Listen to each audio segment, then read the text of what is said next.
Hello, I'm Gayatri கர்ணா. அமெரிக்காவில் ஒரு வீட்டில் அம்மா அப்பா தன்னுடைய குழந்தையோட ரொம்ப சந்தோஷமாக ஹாப்பியாக இருக்காங்க. அப்போ அவங்க பொண்ணுக்கு பர்த்டே வருது. அவங்க ஒரு டாலை ப்ரெசென்ட் பண்ணுறாங்க. ஒரு பொம்மையை அந்த பொண்ணுக்கு ப்ரெசென்ட் பண்ணுறாங்க. அந்த பொண்ணுக்கு அந்த பொம்மை மேலே அவ்வளோ இஷ்டம். எப்போ பாரு அந்த பொம்மை கூடயே தான் விளையாடிட்டு இருப்பாள். ஆனால் அந்த பொம்மைக்கு தம் மேலே ஏதோ ஒரு சின்ன விஷயம் இருக்கிறதா அவளுக்கு தோணிகிட்டே இருக்குது. அந்த பொம்மை சம்டைம்ஸ் கண்ணு சிமிட்டுறதா இருக்கட்டும், நகர்ந்து போகிறதா இருக்கட்டும், இந்த மாதிரியான விஷயங்கள்லாம் அந்த பொண்ணுக்கு தெரிய வருது.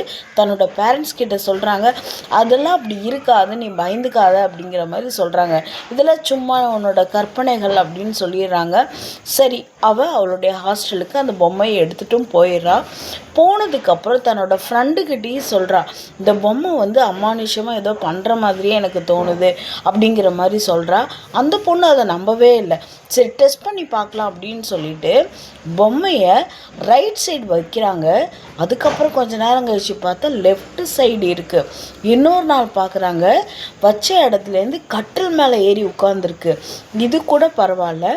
இன்னொரு நாள் இந்த பொம்மையை ஹாஸ்டலுக்கு வெளியில், தன்னுடைய ரூமுக்கு வெளியில் அந்த பொம்மையை வச்சுட்டு போகிறாங்க. வீட்டுக்கு வரப்போ டஸ்ட்பினில் யாரோ போட்டுட்டாங்க அப்படின்னு பார்த்தா உள்ள ரூமுக்குள்ளே அந்த பொம்மை டேபிள் மேலே இருக்குது. கன்ஃபார்மே பண்ணிட்டாங்க, அந்த பொம்மைக்கு கண்டிப்பாக அந்த பொம்மைக்குள்ளே ஏதோ ஒரு விஷயம் இருக்குது அப்படிங்கிற மாதிரி. சரி, இது யார்கிட்ட போய் சொல்கிறது அப்படிங்கிற மாதிரி யோசிக்கிறாங்க. அவங்களோட பாய் ஃப்ரெண்ட் கிட்ட சொல்கிறாங்க, இந்த மாதிரி இந்த பொம்மைக்குள்ளே ஏதோ ஒரு அமானுஷ்யமான விஷயம் இருக்கிறதா அவங்க ஃபீல் பண்ணுறாங்க. அந்த டாலுக்கு அன்னபெல் அப்படிங்கிற பேரும் வச்சுருக்காங்க. அன்னபெல்குள்ளே ஏதோ ஒரு விஷயம் இருக்கிற மாதிரி எனக்கு தோணுதுன்னு சொல்கிறாங்க. அப்படியெல்லாம் இருக்க வாய்ப்பே இல்லை. அன்னபெல் நல்லாவே இல்லை, பார்க்குறக்கே ஒரு மாதிரி அருவருப்பாக இருக்குது, நீ வேணால் தூக்கி போட்டுரு அப்படியெல்லாம் அந்த பையன் சொல்கிறான். இல்லை, இந்த பொம்மை எனக்கு பிடிக்கும், இதனால் எனக்கு எந்த பிரச்சனையும் இல்லை, நானே வச்சுக்கிறேன் அப்படிங்கிற மாதிரி அந்த பொண்ணு சொல்கிறா. ஆனாலும் இந்த பொம்மைக்கிட்டேருந்து நிறைய அமானுஷ்யமான விஷயங்களை நடக்கிறத அவங்க ரியலைஸ் பண்ணிக்கிட்டே இருக்காங்க. அப்போ அந்த பையன் இதை எப்படி கண்டுபிடிக்கலாம் அப்படின்னு சொல்லிட்டு அன்னைக்கு அந்த பெண்ணோட அந்த ரூமில் அவன் ஸ்டே பண்ணுறான். நைட்டு மிட் நைட்டில் என்ன ஆகுதுன்னா, அந்த பொம்மை அவன் மேலே ஏறி, அதாவது காலிலேருந்து கழுத்து வரைக்கும் சடனாக ஓடி வர மாதிரியே இருக்குது.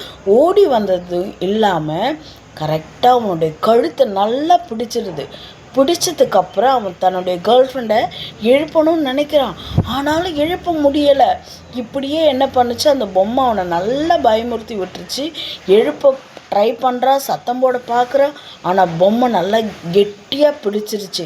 இதுக்கப்புறம் என்ன பண்ணுறான், அவன் கேர்ள் ஃப்ரெண்ட் கிட்ட சொல்கிறான், இந்த பொம்மை கண்டிப்பாக டேஞ்சரஸ் தான், நீ ஏதாவது பண்ணி இந்த பொம்மையை தூக்கி போட்டுரு, இல்லாட்டி இது உன்னை கொன்னுடும் அப்படின்னு சொல்லிட்டு அந்த ரூமை விட்டு ஓடி போயிடுறான். இருந்தாலும் தன்னுடைய கேர்ள் ஃப்ரெண்டுக்கு ஹெல்ப் பண்ணணும்னு சொல்லிட்டு அந்த நாட்டில் இந்த பேய் ஓட்டுற டாக்டர்ஸ்னே சொல்லுவாங்க. அந்த அளவுக்கு அங்கே ஃபேமஸ். அவங்கெல்லாம் அவரை ஒருத்தவங்களை கூப்பிட்டு அதாவது அவங்க ஹஸ்பண்ட் அண்ட் ஒய்ஃபு பேய் ஓட்டுறவங்க, அவங்கள கூட்டிகிட்டு இந்த பொம்மைக்குள்ளே இந்த மாதிரி அமானுஷ்யமான விஷயங்கள்லாம் நடக்கிறதா சொல்கிறாங்க. அப்போது அவங்க இந்த பொம்மைக்கு என்னென்னமோ பண்ணுறாங்க. பண்ணிவிட்டு, ஆமாம், இந்த பொம்மைக்குள்ளே ஒரு ஆவி இருக்குது, நீங்கள் இதை வச்சுருந்தா கண்டிப்பாக உங்களை ஏதாவது தொல்லை பண்ணும், அதனால் நாங்கள் எங்கள் வீட்டில் மியூசியம் மாதிரி வச்சுருக்கோம், இந்த மாதிரி ஆவிகளெல்லாம் பிடிச்சி ஒரு இடத்துல அதை எங்களுடைய கட்டுப்பாட்டின் கீழே நாங்கள் வச்சுருக்கோம், அந்த இடத்துக்கு கொண்டு போயிடுறோம் அப்படின்னு சொல்கிறாங்க. அன்னபெல்ல பெரிய மனமே இல்லாமல் என்ன பண்ணுறாங்க, அந்த பொண்ணு வேறு வழியே இல்லாமல் தன்னோட பாய் ஃப்ரெண்ட் சொன்னதுக்காக கொடுத்தும் விட்டுறாங்க. இப்போ கூட அந்த அன்னபெல் பொம்மை மியூசியத்தில் பாதுகாக்கப்படுது. இது உண்மையா பொய்யா அப்படிங்கிறதெல்லாம் நம்மளுக்கு தெரியாது. இருந்தாலும் கேட்க அமானுஷ்யமாக மர்மமாக இருக்குது அப்படிங்கிறதுக்காக சொல்கிறேன்.